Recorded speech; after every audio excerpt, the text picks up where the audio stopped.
This is Robin Wright interviewing Leon Oswald, June 27, 1980, Lewisburg Penitentiary, Pennsylvania. It's been almost 2 decades since I last saw you, Leon. Do I know you? The murder of 61, Virginia, DeAngelis Inn. I always had suspected you killed that girl. No, I didn't kill her. I was the detective on the case. We played blackjack that night before with the marine biologist, remember?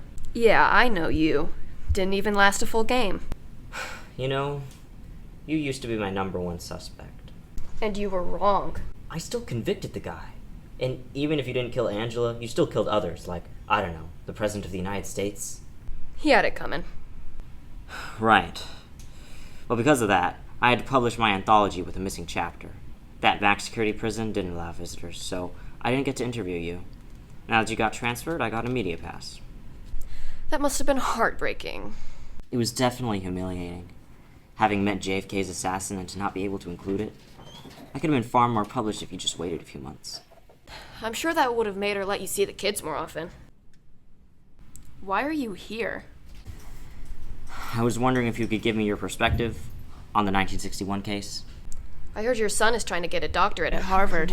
Shame it's for history and not law, trailing away from your footsteps. How would you know that?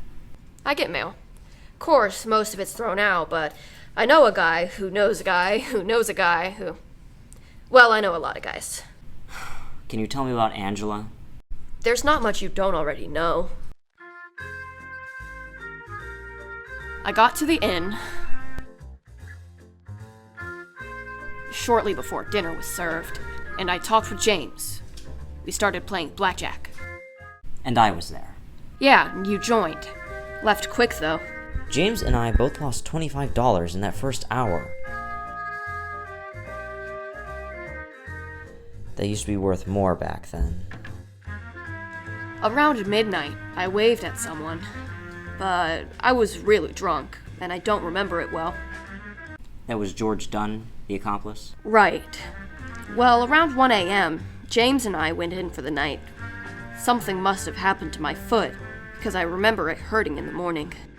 Speaking of morning, everybody was woken up at 5:30 by Luna's shrieking. Luna's the one whose room I ended up investigating. All I found was astronomy books, a newspaper, glasses, and handmade dresses. Not much to write about them. No, not really. Want to get out a map?